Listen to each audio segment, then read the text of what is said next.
Hi, thanks for checking out this video. This is the last in the series looking at the Shibashi Qigong form. So we've covered the 18 movements of the Qigong 18 and we're on to the final movement now.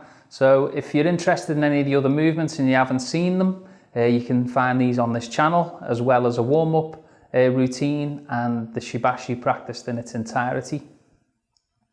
So we'll just do a quick recap of this form that we've done. Again, just to recap on the movements themselves, how they tie into one another, and also the names of the movements as well. So just starting from the usual position, feet parallel, knees slightly bent. We've looked at raising the arms or raising the chi, opening the chest, painting the rainbow, separating the clouds, rolling the arms,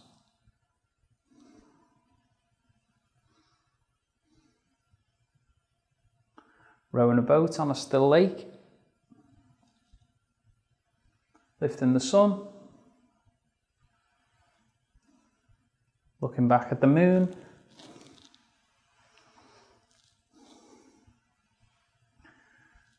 pushing palms and twisting waist, cloud hands, scooping the seabed, looking at the horizon, pushing a wave, pigeon or the dove, separating the wings, back punch, on the right and the left.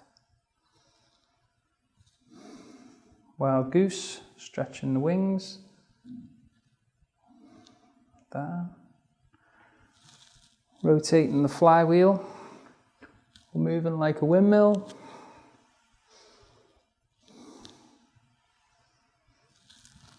this way, so all the way round, then back to bouncing the ball and stepping or cloud stepping, this way. And then finally, the last movement, Qigong, which is used in most, or if not all, Tai Chi and Qigong movements. This allows the energy that we built up to settle back into the Dan Dien. So we'll just draw the hands together when we've closed, drawing the hands together. Inhale and turning the hands down in front of the chest. Exhale and push down. Can also be done up to the forehead, so we got to the chest and down. Sometimes done into the forehead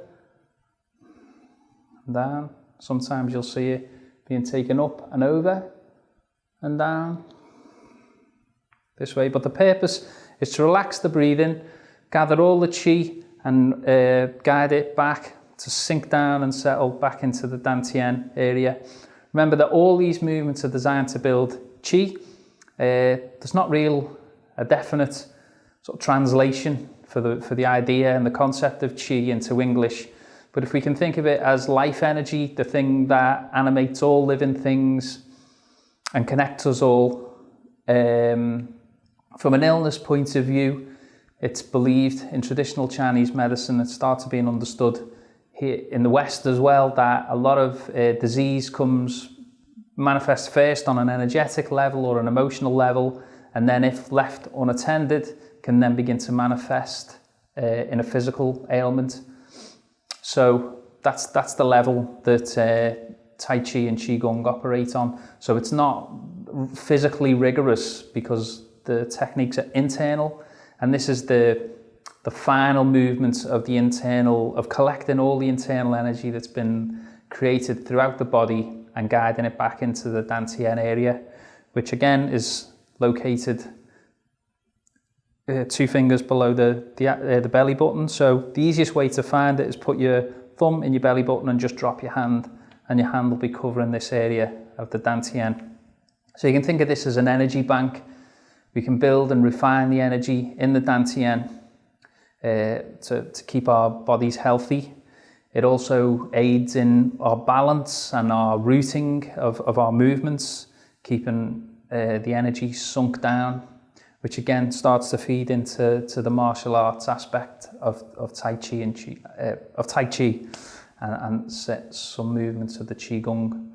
But primarily we're dealing just with the health aspects, which again sort of manifest very early in the practice of Tai Chi. In order to make Tai Chi and Qigong work in a martial arts way, it takes a high degree of dedication, practice, but for health purposes, that they can come very, very easily with just practicing the movements.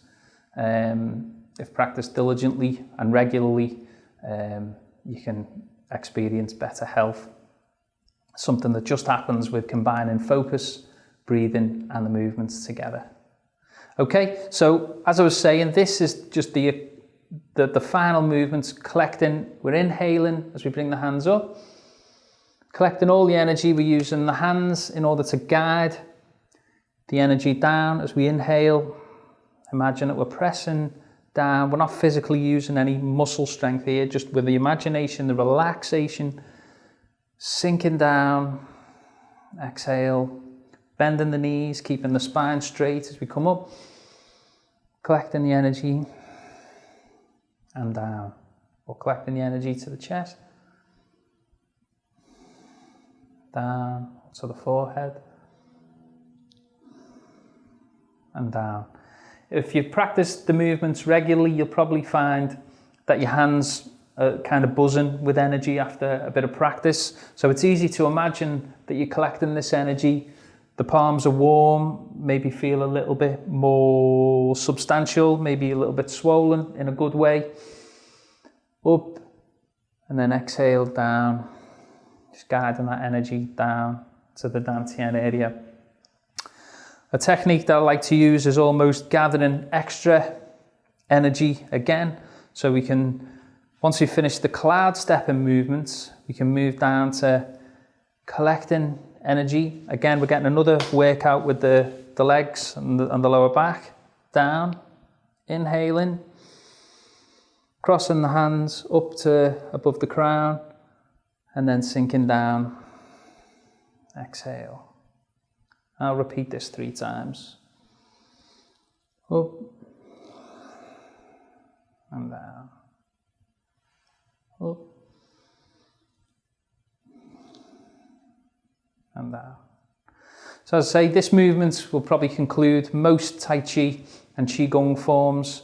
It's about collecting the energy and guiding it gently back with your mind and the body movements and the actual sinking, lowering of the body down towards the Dan Dien area. This area, letting it all sink down and relax. So up and down. And there's a series of movements also called a balancing gong, so where it's just working with the Dan Dien, moving the Dan Dien up and down, working outside of the Dan Dien, working inside. So that's something we can look at. There's elements of that which can be found in the foundation Qigong video that I made, an early one when I first began this channel a couple of months ago. So that might be worth checking out. I've also got the other movements of the Shibashi 18 form, a short video around 10 minutes, focus on each of the movements of the Shibashi form. I've also got the Shibashi practiced in its entirety, but there's no instructions with that one. Perhaps after this video I'll do a version with some instructions, but moving sequentially through each of the moves in one go. But yeah, if you found these sessions useful, please like, subscribe and comment if you've got anything that you'd like to add. At this point, you know, I'm not a Tai Chi master or anything. I'm not saying this is the ultimate way of doing anything, but what I am is somebody who has practiced Tai Chi and Qigong for the last 6 or 7 years. I came from a situation where I was suffering with asthma, back problems, stomach problems, and basically through the practice of this, I've been able to build myself up to a point where I'd like to say that I'm happy, I'm emotionally buoyant, quite productive. I do a number of projects, music, technology, everything, and I find that the practice of Tai Chi is essential, or Qigong is essential just to well-being. I'm now approaching my mid-40s, and yeah, I just feel like it's been, and it's just given me a second lease of life, I think. So I'm really keen to just share that with anybody, with everybody. You know, if you can get a bit of something out of this practice, which is so simple, if you dedicate a bit of time to it, the benefits are amazing. So yeah, it's just my enthusiasm for this, and particularly at the time of filming, we're in this COVID crisis, and I think there's a lot in this form and in the other ones that I'll be covering which could help prevent people from some of the effects, or even aid in the recovery of patients who perhaps had the virus. So yeah, hopefully it's been useful, and it's always good if you're taking time out to think about your own health and well-being by watching this video or videos by other people. To wholeheartedly suggest look at as many videos as you can.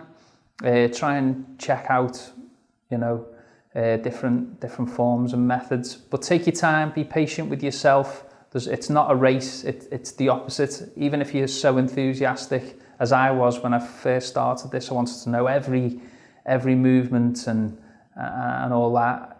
But after not too long, you'll find that there's certain movements or certain forms that really work for you, and those are the ones that you should probably stick with.